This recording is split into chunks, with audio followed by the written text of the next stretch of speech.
શ્રી ગુરુદેવ દત્ત. સંસારમાં રહીને પણ કેવી રીતે ભક્તિ થાય? માણસમાંથી મહામાનવ કેવી રીતના થવાય? મનુષ્ય જ છે જેનામાં માનવતા છે, સમજણ છે, વિવેક છે, ને એ સમજણથી એક સામાન્ય સંસારી માણસમાંથી મહામાનવ બની શકે. એની જીવનની શરૂઆત જ પ્રેમથી થાય છે. એક સામાન્ય માણસની વાત કરીએ, એ પ્રેમ, એના વિશે આપણે બે શબ્દ આજે કરીએ કે પ્રેમ અને ફકીરી એ બે સાથે જોડાયેલી છે. प्रेम आकर्षण और वासना से पर है. जिसने ये समझ लिया वही सच्चा प्रेमी. મેં કહ્યું ને કે પ્રેમ અને ફકીરી બંને જોડાયેલી જ છે. ફકીરો છે જેની પાસે શું પ્રેમ નથી? મનુષ્યનો પ્રેમ અને ફકીરનો પ્રેમ બીજ તો એક જ છે, પણ એની પાછળનો જે સ્વભાવ છે તે બંનેનો અલગ છે. તો એ લોકો માટે એક આ સંવાદ આપણે કરીએ છીએ કે પ્રેમ आकर्षण और वासना से पर है. जिसने ये समझ लिया वही सच्चा प्रेमी है. वही दोस्त है, वही सखा है. बाकी सब आप सोच लो. और एक बात बोलूँ तो किसी की खूबसूरती देखकर अगर प्रेम हो भी गया है तो जीवन भर उस प्रेमिका वो प्रेमी के साथ रहना और उसमें खूबसूरती देखना, उसका एहसास रहना, उसके हृदय की खूबसूरती को पहचानना, वही सच्चा प्रेम. तो प्रेम आकर्षण से शुरू होके जब वफादारी में सम्मान के साथ तब्दील हो जाता है, वही सच्चा प्रेम. प्रेम आकर्षण से शुरू होके मतलब एट्रेक्शन થી શરૂ થાય અને વફાદારી અને સન્માન સાથે એ જીવનભર રહે, એ વ્યક્તિની હૃદયની ખૂબસૂરતી આપણે માણી શકીએ તો એ પ્રેમ છે. બાકી બધા વહેમમાં જ જીવે છે. કસરત કરવાથી શરીર સારું રહે છે, પણ આયુષ્ય વધી જાય એની કોઈ ગેરંટી નથી. કારણ કે આયુષ્ય તો એટલું જ રહેવાનું છે જેટલું મનુષ્યનું લખાયેલું છે. રોગ,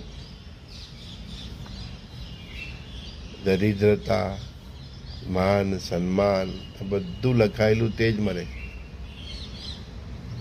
કસરત કરવાથી કે ખૂબ ભણી જવાથી કે બહુ મોટી વ્યક્તિ બની જવાથી પણ વિધિના વિધાન ફેરવાતા નથી.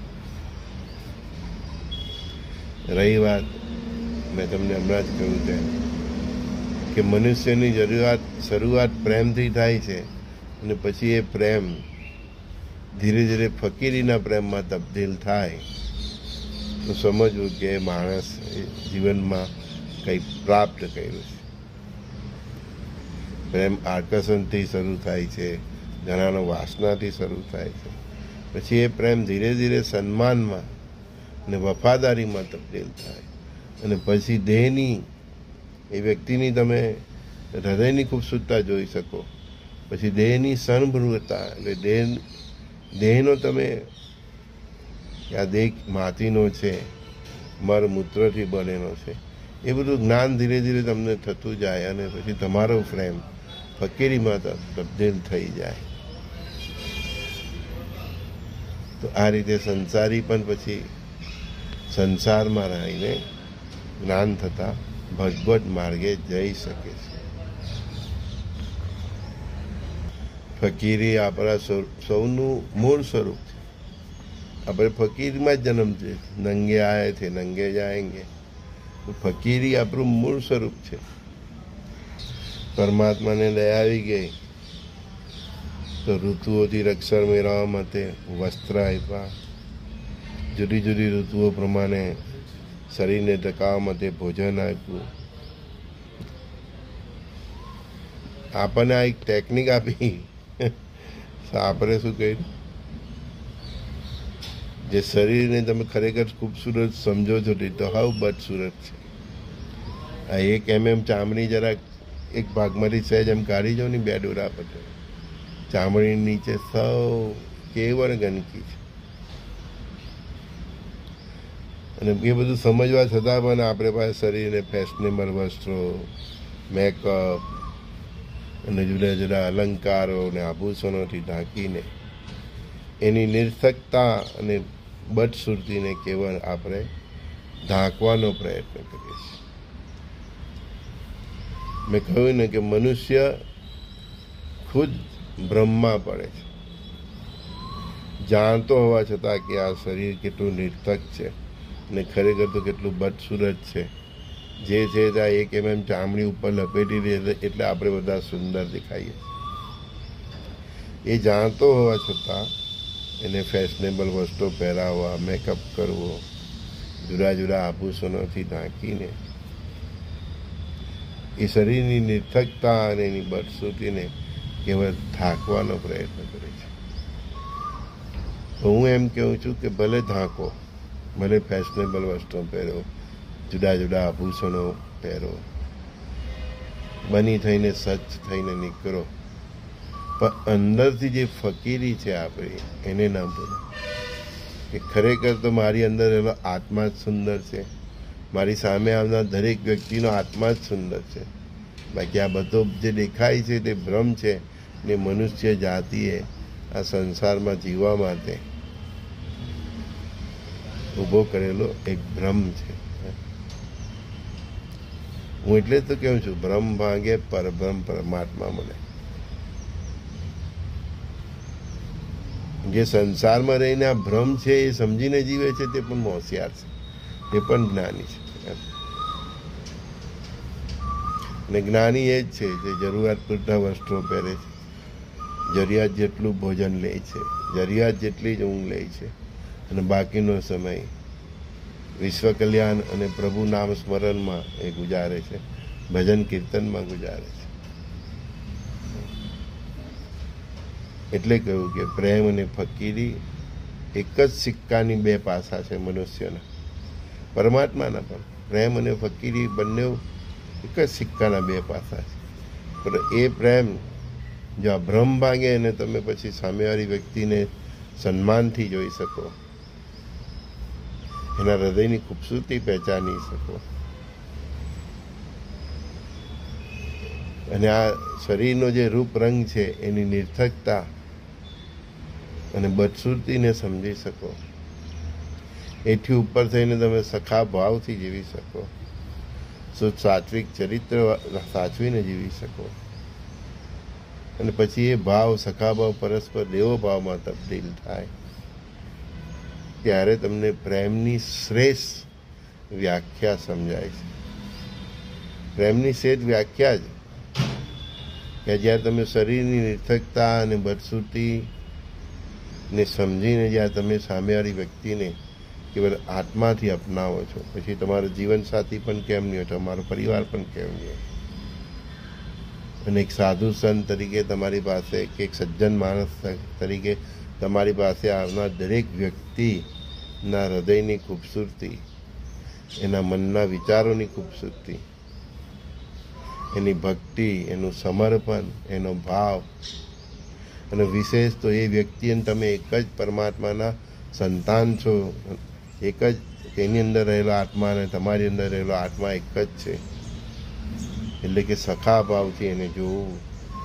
અને એથી ઉપર તમે જે ઈષ્ટદેવનું સ્મરણ કરો છો તે જ ઈષ્ટદેવ એની આત્મામાં રહેલો છે. અને પરસ્પરમાં દેવોનો ભાવ કરવો, એ ભાવથી એનો સ્વીકાર કરવો, એ પ્રેમની શ્રેષ્ઠ અભિવ્યક્તિ છે. ને અમે એ પ્રેમમાં છે. પરસ્પર દેવો ભાવ. જ્યારે આ ભાવ ને આ સમજણ જાગૃત થઈ જાય છે, એકચ્યુઅલી તો એ લેવલ સુધી માણસ ત્યારે જ પહોંચે છે કે જ્યારે એનું શુદ્ધ સાત્વિક જીવન હોય છે, ચરિત્ર સાચવે છે, સખા ભાવથી રહે છે. સખા ભાવની પરિપક્વતા પરસ્પર દેવ ભાવે પહોંચે ત્યાં સુધીમાં મનુષ્યમાંથી બધા વિકાર અલપ્ત થઈ જાય છે, લુપ્ત થઈ જાય છે. એટલે કહ્યું કે પ્રેમ અને ફકીરી સિક્કાની એક જ સિક્કાની બંને બે બાજુઓ છે. બાકી સુંદર એ જ છે જેની આત્મા સુંદર છે, જેનો વિચારો સુંદર છે, જેનો વ્યવહાર સુંદર છે, જે શુદ્ધ સાત્વિક છે, જે ચરિત્ર છે, ચરિત્રવાન છે, એ સુંદર છે. બાકી બધા જ આપણા મનના વહેમ છે, અને જ્યાં સુધી વહેમ હોય ત્યાં સુધી પરબ્રહ્મ પરમાત્માનો અનુભવ થતો નથી. દર્શન તો બહુ દૂરની વાત છે.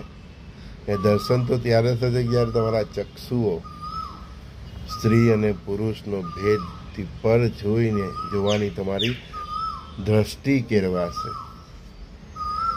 તમારું મન, બુદ્ધિ, આત્મા અને તમારી આ બાહ્ય ઇન્દ્રિયો જ્યારે પવિત્ર થશે ત્યારે પરમાત્માના દર્શન થશે. અને એ પરમાત્માના દર્શન કરવા માટે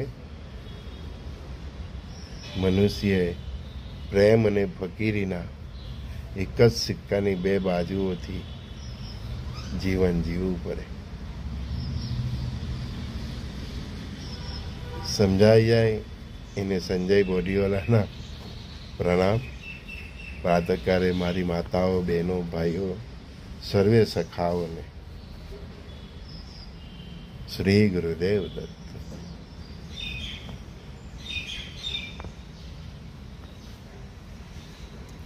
વ્યર્થમાં સંસાર વ્યર્થ છે.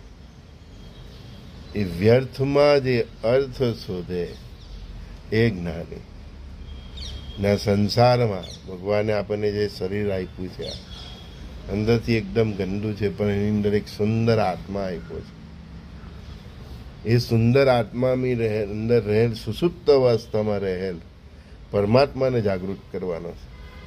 એટલે ગાયું તેમ આત્મા રામ સ્વાત્મા રામ, શ્રી રામ જય રામ, જય જય રામ. આત્મા રામ એ જ સ્વાત્મા રામ છે. એટલે કે આપણી આત્મા, સ્વાત્મા એટલે કે આપણી સ્વની આત્માનો રામ એની અંદર જ છે. પછી હું આગળ ગયો શ્રી રામ જય રામ, જય જય રામ. એ રામને ની જય જયકાર આપણે કરીએ.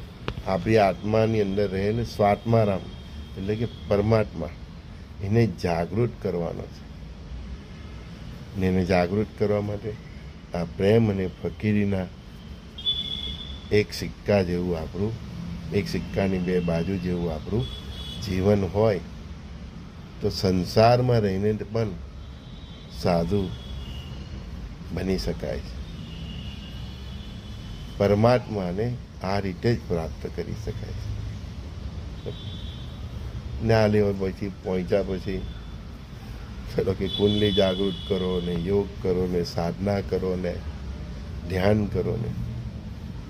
આ લેવલ પર પહોંચ્યા પછી બધું સહજ અને સિદ્ધ થઈ જાય છે. પરમાત્મા જ બધું સિદ્ધ કરી દે છે. એ એક એવી અવસ્થા છે કે જાણકારી તમને આ બધું પછી કુંડલીની જાગૃત, યોગ, ધ્યાન એ બધું એક સામાન્ય વસ્તુ લાગશે કે સાલું ખોટું આના પર ધ્યાન આપ્યું. એની કોઈ જરૂર જ નથી. એનાથી તમે પર થઈ જાઓ. પાછી મારી જેમ નિત્ય તમે બધાની સાથે સત્સંગ કરશો. અને એ જે સત્સંગની મજા છે ને ભાઈ, આખો દિવસ બિઝનેસ વેપાર કરીને એમાં જે સફળતા મળે આ બધું શુલ્લક છે. સંસારમાં આવ્યા છે તો સંસારી તરીકેની જવાબદારી નિભાવવાના માટેના આ બધા કર્મો છે, ફંડાઓ છે, કરવા પડે છે. કેમ કે પત્ની છે, બાળકો છે, પરિવાર છે. બાકી આ લેવલ પર પહોંચીને જે આ પ્રાતઃકાળ આપણે જે એકબીજા સાથે સંવાદ કરીએ, સત્સંગ કરીએ, એની મજા કંઈક ઓર જ છે. અને એ મજા, બસ એ મજા પ્રાપ્ત કરવા જ આપણે આ સંસારમાં આવ્યા છે. તો તમે બધા એ પ્રેમ અને ફકીરીના એક સિક્કાની બે બાજુઓને પ્રાપ્ત કરો એવી શુભેચ્છા સાથે સૌને મારા શ્રી ગુરુદેવ દત્ત.